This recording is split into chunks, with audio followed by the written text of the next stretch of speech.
Well, the NBA offseason is in full swing, and it did not start the way I expected it for the Golden State Warriors. It has been just a complete, unmitigated disaster. And I'm going to find out if Larry Krueger agrees with me. Maybe I need some perspective. But so far, the Golden State Warriors are acting like spoiled, greedy owners who are taking this world championship for granted. That's how I see it. And again, Larry Krueger's going to join me. Maybe he'll differ, but we'll break down the offseason, who's still out there, how they can possibly still salvage this thing. We're going to break it all down. This is Locked On Warriors. You are Locked On Warriors, your daily Golden State Warriors podcast. Part of the Locked On Podcast Network, your team every day.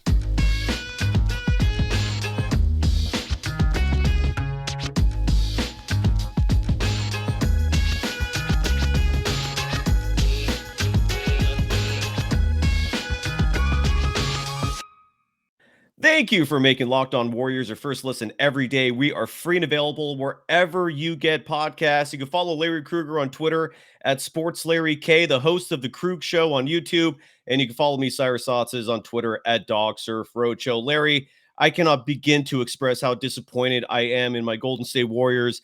1 minute I'm riding high, 1 minute I'm super happy, and the next minute, one of the key pieces to the World Championship is basically just given away. The disrespect that you and I have sensed all season. I mean, I thought Gary Payton II should have been playing more minutes throughout the regular season. I always felt like Steve Kerr was begrudgingly playing him in the postseason. It was almost like, okay, if all else fails, we'll go to Gary Payton II.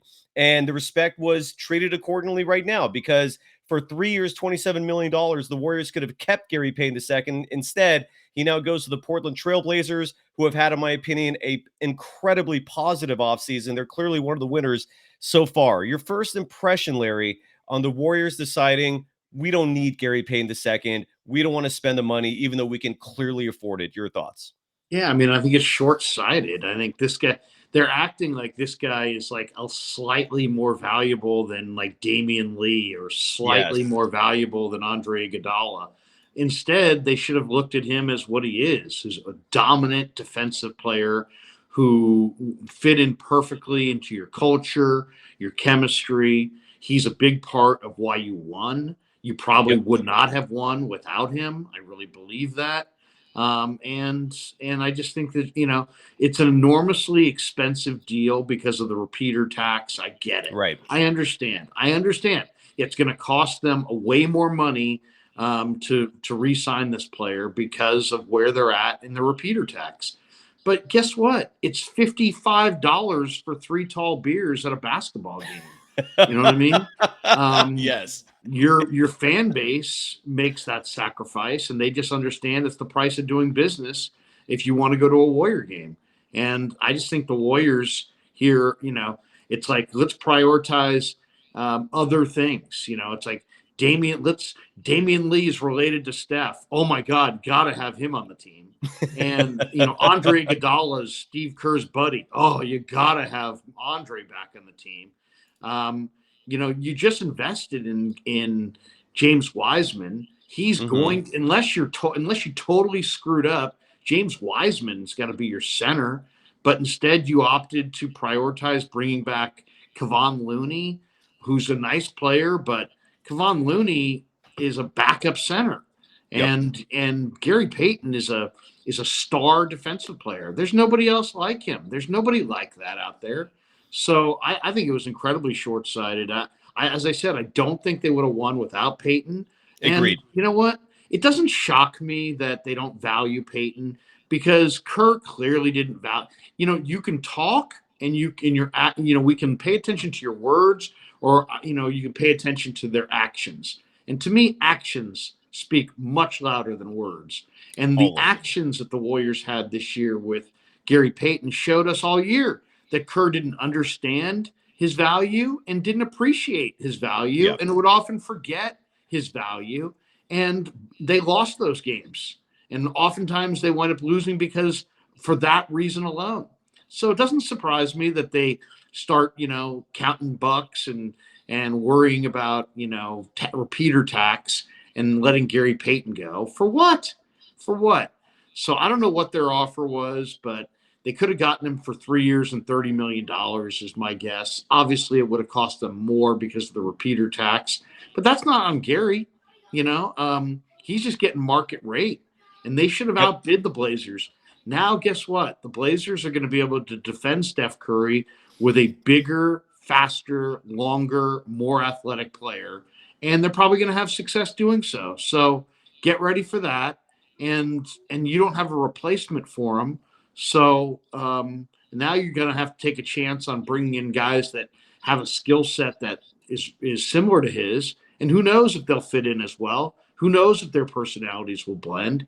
You don't know, but you knew you had that kind of a player and a perfect blending personality in GP2, and they look the gift horse in the mouth, so they get what they deserve here. I think this is a incredibly short-sighted move, and I think they prioritized the wrong guy.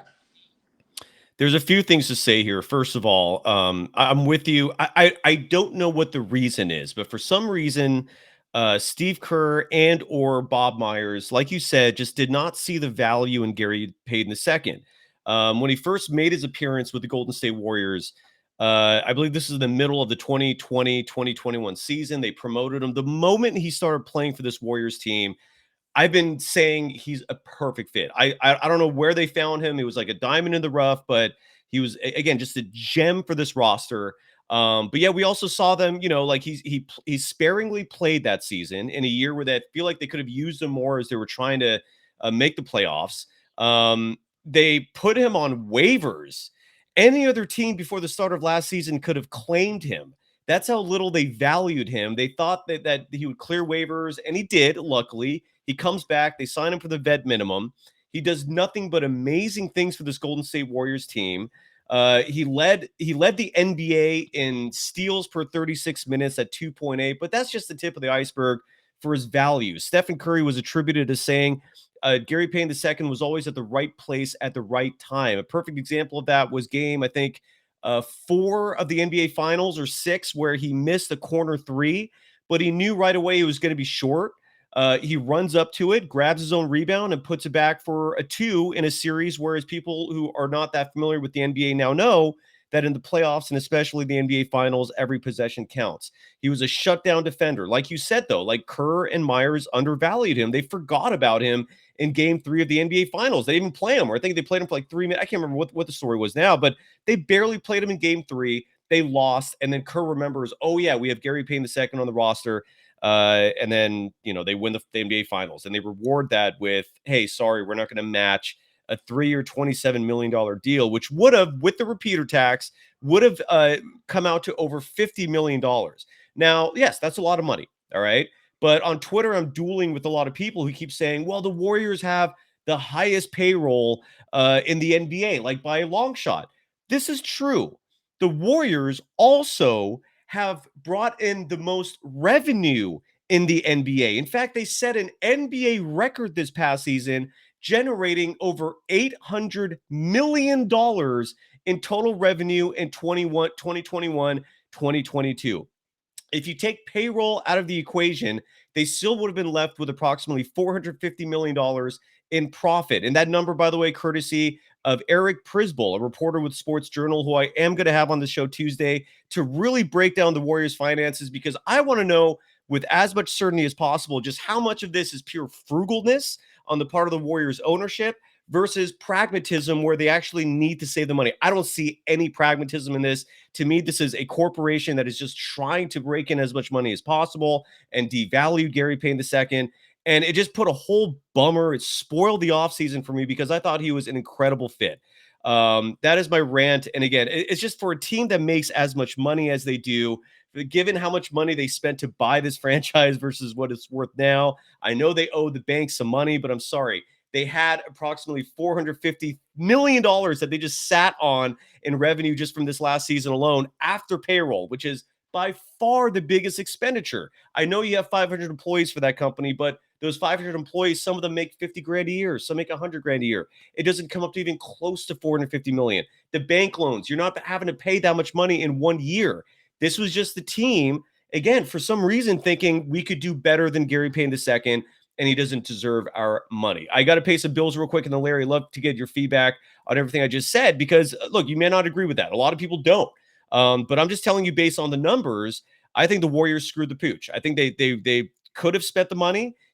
3 years, $27 million, which I know with the tax comes out to over 50, is not exorbitant when you're collecting nearly $1 billion just in revenue for 1 year, which again is an NBA record. Also need to add, by the way, the Warriors have tripled their revenue since they moved from Oracle Arena doubled their revenue in the 3 years since they moved from Oracle Arena to Chase Center. They have the money. It is asinine.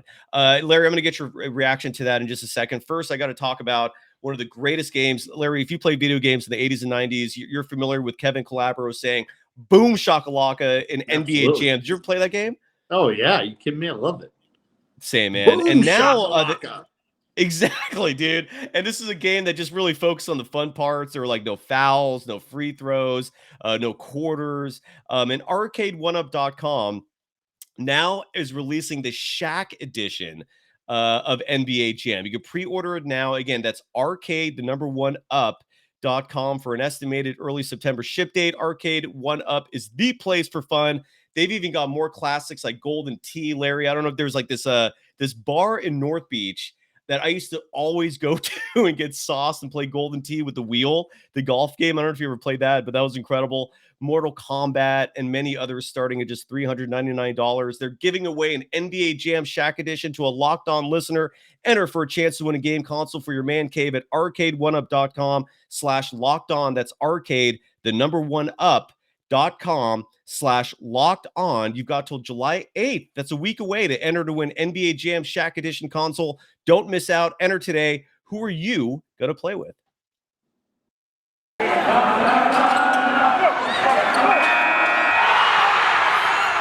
You are Locked On Warriors, your daily Golden State Warriors podcast.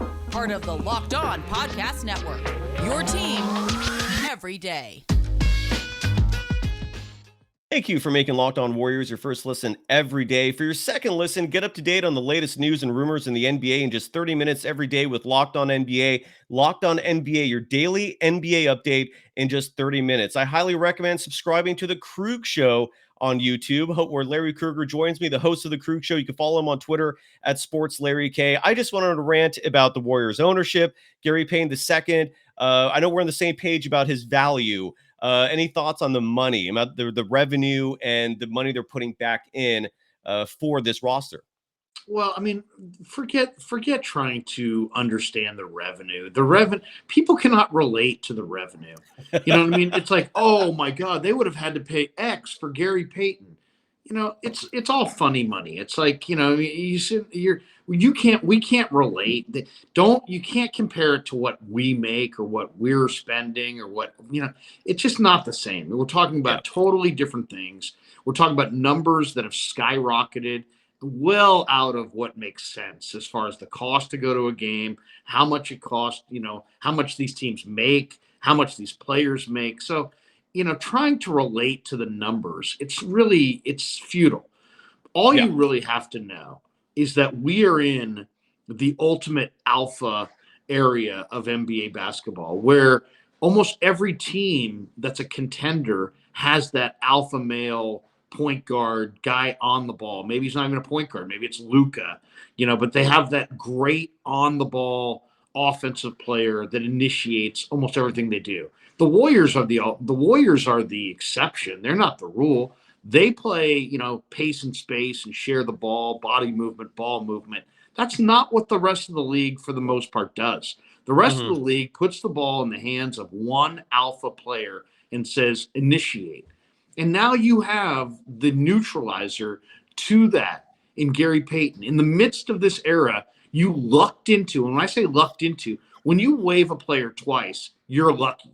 Okay? They lucked into this player. Yes, and they don't even realize how lucky they were. And now they're just going to walk away willingly from this player, despite the fact that Steph Curry, who is the best player on the team, has told the management time and time again, this guy's impossible for me to go against.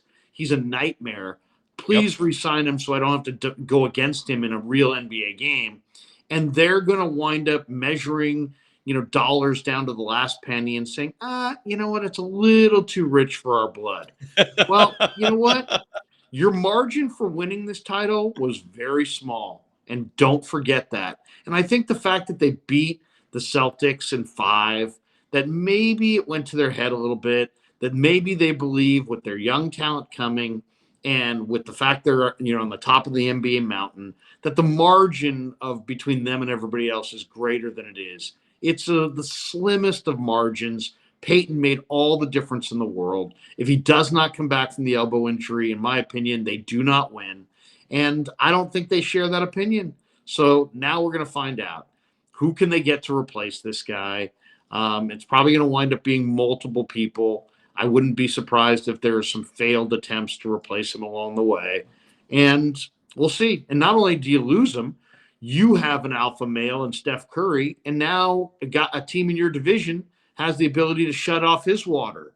And that's going to be very real and very painful. So, we'll see. We'll see. I mean, here's the other thing, too. It's like, just because you win doesn't mean every move you make is right. Right. Just because you win doesn't mean that Bob Myers is a genius. Just because you win doesn't mean that Joe Lacob knows everything. You won, but you didn't necessarily win because every move they make. It's not like they're above reproach. They're above being questioned. They can't make a bad move. No, I mean, if you're in that mindset, then just you're just a lemming and you're just following and you don't care and you're just, anybody can use that at any point. Well, look, they won the title. You think you know more than them? Yeah, they won the title, but you know what? These are all tough decisions, and I think they're making the wrong one here. I would have rather prioritized Payton over Looney simply because you have James Wiseman. If James Wiseman is who you think he is, Looney's a backup center, where Gary Payton is a foundation piece. He's a dominator. He just happens to be a dominator on defense and not offense. If he was a 30-point-a-game scorer, would they have signed him? Yeah. Well, he can take – who's going to stand in front of John Morant? Who's going to slow down John Morant? You got lucky this year. Morant got hurt in midstream. Agreed. Otherwise, you're at home and they're moving on. So it's like, who's going to stop Dame Lillard? Who's going to stop all these awesome on-the-ball dominators that are popping up all across the league? You have the perfect guy to defend those guys, and for dollars, something that you have in abundance, you let them walk. So, and not to mention, Larry, it's greedy and it's stupid, and I think they'll get burned. No, you're absolutely right. And not to mention, everyone's talking about the Clippers being potentially the biggest threat to the Warriors this year. Who do you think could have guarded Kawhi any better? Who do you think could have guarded Paul George any better? And just to get perspective on just how little the Warriors valued Gary Payton II. And again, this is just sometimes Kerr does this. Sometimes, I remember I felt the same way with JaVale McGee when they just let him walk. I remember in that series, the previous series, the year before he left, they were playing the Rockets in a series that I thought they should have dominated, and I thought they would have dominated if JaVale McGee was matched up against Clint Capella. And for some reason, Kerr was really stubborn and barely played McGee that series, blamed his defense for it when one reporter asked a question one time. Just last year, when the Warriors were in those play-in games against the Lakers and Grizzlies, Gary Payton II was on the roster for both those games, did not play a minute. He didn't play because of a coach's decision. I don't understand why, despite the fact that I agree with you, Gary Payton II, to me, is the reason why the Warriors are world champions, and they took him for granted. They took him for granted. They could have afforded to bring him back. I'm with you in that. As much as I love Kevon Looney, centers are more easy to find than a player like Gary Payton II, a wing defender who can hit the corner three, who can give you putbacks and lobs. One of the most athletic 6'3" players I've ever seen in my life. And it makes me bitter that he's gone, man. And the worst part is that he's not the only free agent they lost. They're going to have to do a lot of work this offseason. And I'm perplexed as to why they would put themselves in this position. First, I need to give some love to BetOnline, a longtime sponsor of Locked On Warriors. BetOnline.net is your number one source for all your betting needs and sports information. Find all of the latest sports developments, league reviews, and news, including this year's NHL playoffs and Major League Baseball. They're your continued source for all your sporting wagering information, including live betting, esports, and scores. And in fact, there's some interesting lines I wanted to share with you real quick. Who do you think Kevin Durant is going to be traded to. The odds-on favorite at 1-1 are the Phoenix Suns. The next teams to round out the top 5 are the Miami Heat, Toronto Raptors, New Orleans Pelicans, and Memphis Grizzlies. What are your thoughts, Krueger? This Kevin Durant thing is wild. Any early predictions on where he could go? Well, it's interesting. I mean, what does Brooklyn want? I mean, if they want assets, OKC has all the assets, right? OKC's got all the number ones. So do you send them back to OKC? See, ultimately, it's the NBA. So you can sit there and look for deals and this and that, but it all comes down to it's a players' league. And Kevin Durant, yeah, he's under contract for 4 more years. But anybody who has this take of they can just tell them we're just what? They can't. The team has no leverage. This is NBA basketball. Who owns the leverage? Durant. Yeah. He's going to go where he wants to go. Why? Because nobody's going to trade what it's going to take on a $40 million a year player, a superstar, the alpha in your room, who's going to be unhappy that he's there. So he gets to call where he wants to go. He's going to go where he wants to go. So I would say he probably wants to go to Phoenix. I think they'll probably make it happen. I could see it. Maybe Bridges and Ayton. They're not going to get Booker. Maybe you could throw Cam Johnson in there. Maybe there's some picks. But I think he goes to Phoenix. I don't see Miami moving Bam Adebayo. I just don't. I don't think they can either without. There's some weird rule I just learned about where with Ben Simmons, he had I can't even explain this. He has some rookie thing in his contract that prevents him to be traded for another player with the same stipulation, which like Joel Embiid can't be traded. There's like this whole list of players that they can't trade for and have on the roster with Ben Simmons. The NBA is full of really tricky rules. I don't understand the why of it. So I'm with you. My point is they can't trade for Bam Adebayo right now with Ben Simmons on the roster. They'd have to trade Ben Simmons first. That thing, it's just confusing as all hell, man. If I ever figure that out, I'll let you know, Larry, because I'm confused by it myself. I mean, the Warriors technically could make a tremendous offer if they wanted to. If he wanted to come back to the Warriors, they could definitely shake up the whole league and make an offer if they wanted. Memphis would be the team that I would be fearful of him going to. Oh, yes. People have suggested the Celtics. I don't see that.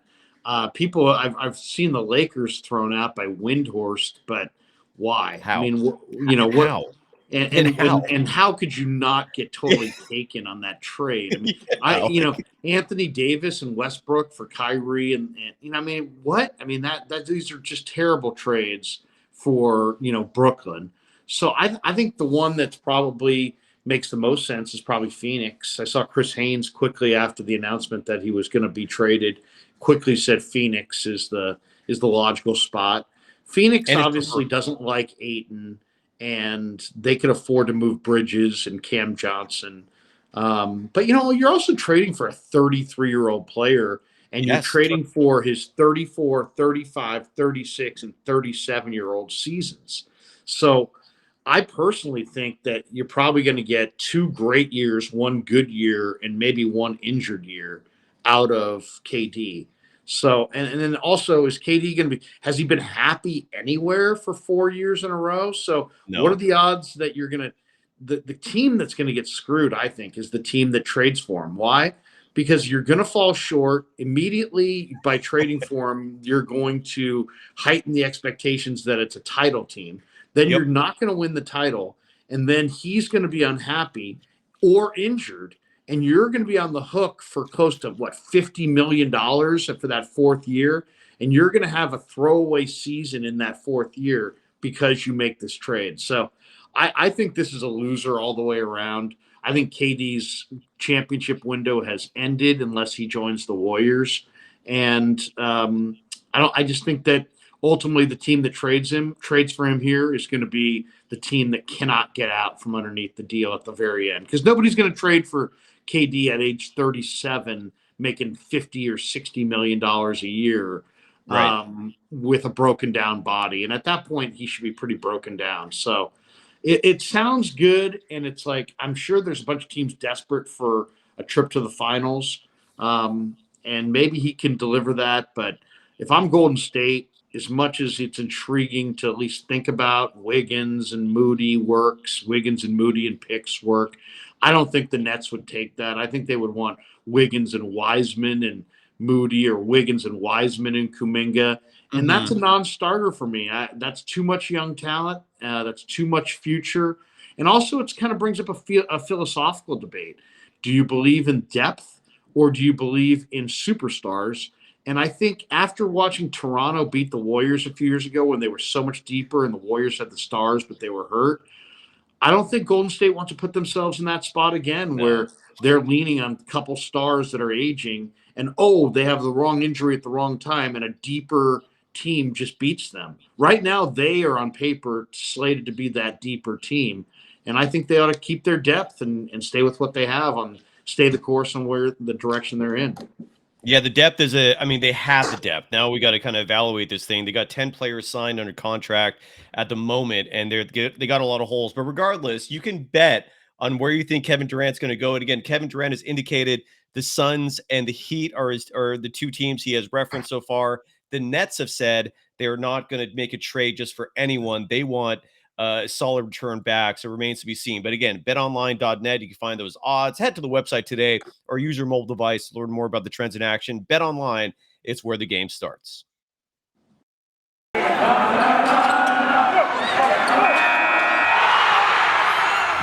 are Locked On Warriors, your daily Golden State Warriors podcast. Part of the Locked On Podcast Network, your team every day. Thank you for making Locked On Warriors your first listen every day. We are free and available wherever you get podcasts. The host of the Krueg Show on YouTube is on Twitter at SportsLarryK. You can follow me on Twitter at DogSurfRoadshow. We've been talking a lot about Gary Payton II. He's not the only free agent that left. Otto Porter Jr. signed a reported 3-year, $21 million deal with the Toronto Raptors, so he is gone. Nemanja Bjelica has left the NBA altogether to sign a deal with a European team, so he is gone. Those are huge holes. They did re-sign Kevon Looney, as we've talked about. So I've quickly put together a list, Larry, and I'd like to go down with this with you in terms of potential players that they could add, because they're going to have to sign some veterans. They need size. Bjelica was one of their rare bigs, and he spaced the floor as a three-point shooter. Bjelica was just underrated, period.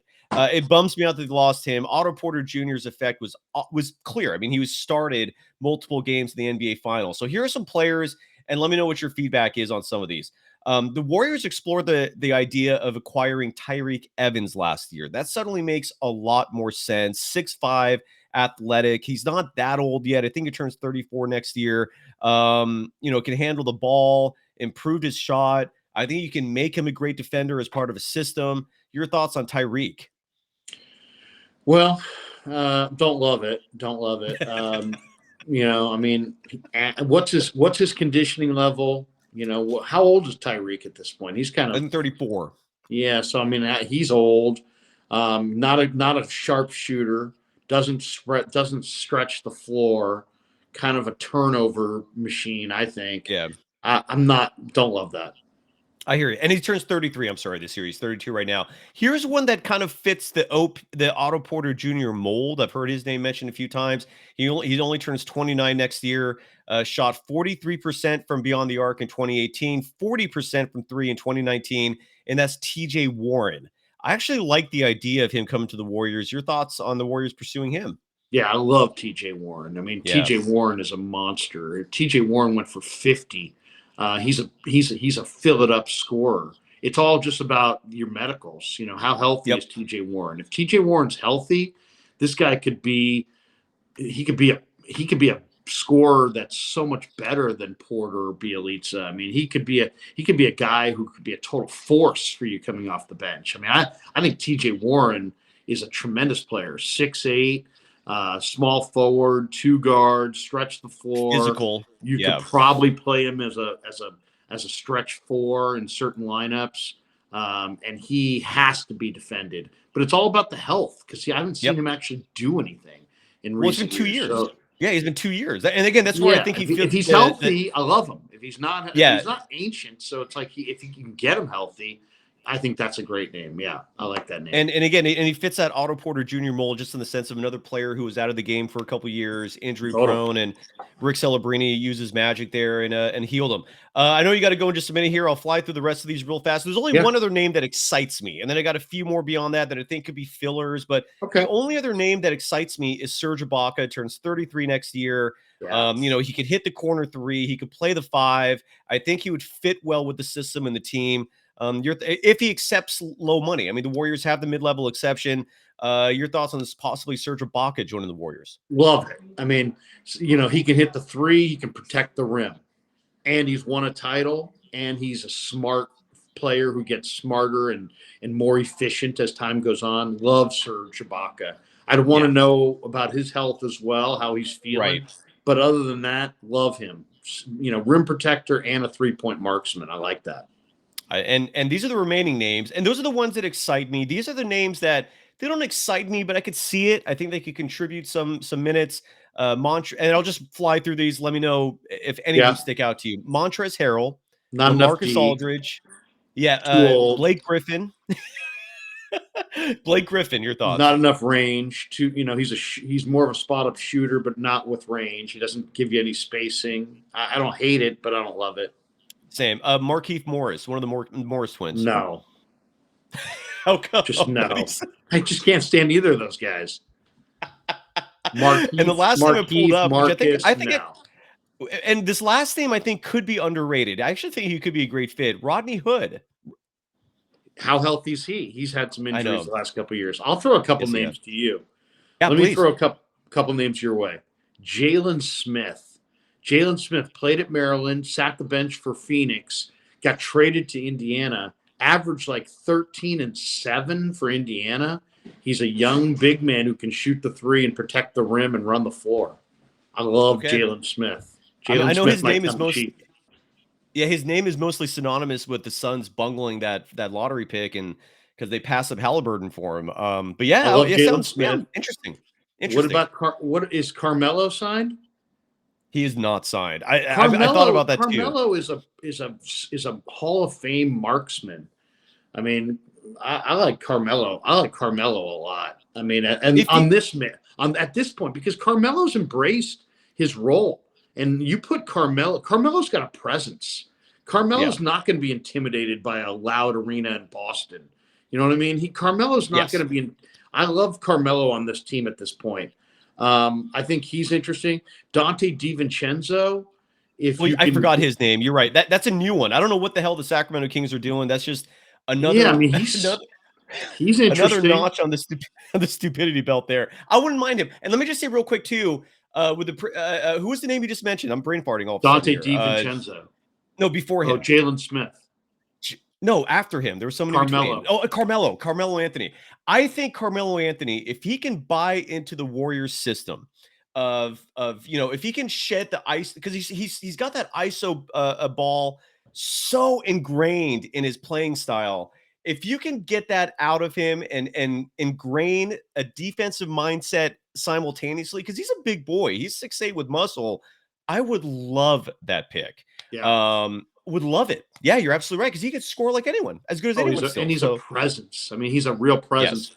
Yes. In the mid range, he's high percentage. Another guy, don't discount Mike Muscala.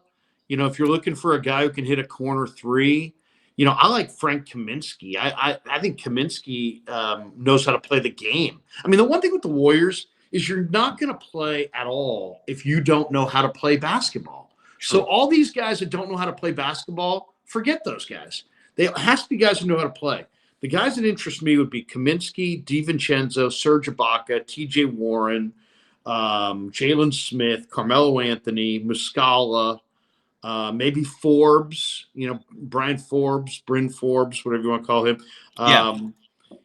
Maybe Dennis Schroeder.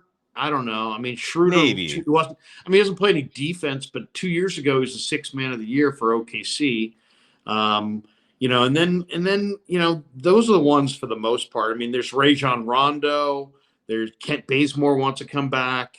There's Lou Williams, there's Paul Millsap. But all these guys either old or don't like Rajon Rondo can't shoot. I mean, there's a lot of issues there. But to Yeah. me, Serge Ibaka, T.J. Warren, DiVincenzo, Carmelo, Jalen Smith, that would be my list. And one other name that could ease the loss of Gary Payton II just a little bit would be if Patrick Beverley's bought out by the Utah Jazz and he comes to the Yes. Warriors. I agree wholeheartedly. That might be the perfect move, because that Beverly's the kind of defender that you need. I mean, that's what you're. Or let me ask you this: is the kid that they just drafted in the second round, Ryan Rollins, with the foot fracture? He might come on this show next week. I'm I hoping mean, he you comes might on. want to see. They may view him as a Gary Payton. I mean, you're talking about a 6'10" wingspan. I mean, you're talking about a two guard or a combo guard with crazy length. Kind of like Spreewell. So I'd be eager to see if he could fill the role of the defensive player of Payton. What they really need is they lost some firepower with Otto Porter and Bjelica. They need to replace that firepower. So Carmelo and Jalen Smith make a lot of sense to me. Yeah, these are a lot of interesting names. Larry, who do you got on the Krueg Show today? We're recording this on July 1st. You're about to leave me to do your show, the Krueg Show. Anyone interesting coming on? Yeah, the great Kyle Posey, who's the managing editor of Niners Nation. We do a weekday hit. Normally it's on Thursdays, but Kyle was a little under the weather with a cold yesterday. So 8 minutes from now, we'll go live on the Krueg Show and talk a little bit about the Niners and what's coming up this summer. Camp's going to start in about 2 weeks. All right, you go do your thing. Real quick before we go, we all know what the Warriors offseason is so far. Too early to fully judge. I give them a D- grade so far. What grade do you give the Warriors offseason right now? Well, I mean, they haven't done anything that I like. So I mean, they re-signed Looney. Okay, Kerr loves Looney, but they lost Peyton. I would give them I'd give him like a C+. Okay, all right. That's more optimism. I like that. All right, there we go. Larry, always a pleasure, my man. Let me know when you want me back on your show next. Let's have fun. Love you as always. And thank you, everyone, for tuning in. And let's see how this offseason goes. Happy 4th of July. Happy Independence Day weekend, everyone. And we'll see you on Tuesday with a great journalist, Eric Prisbell, who's going to break down the Warriors' finances and what exactly is going on there. Thanks, everyone. Thanks, Larry. You can follow Larry Krueger real quick on Twitter at SportsLarryK. Follow me at DogSurfRoadshow. Later, everyone. Take care.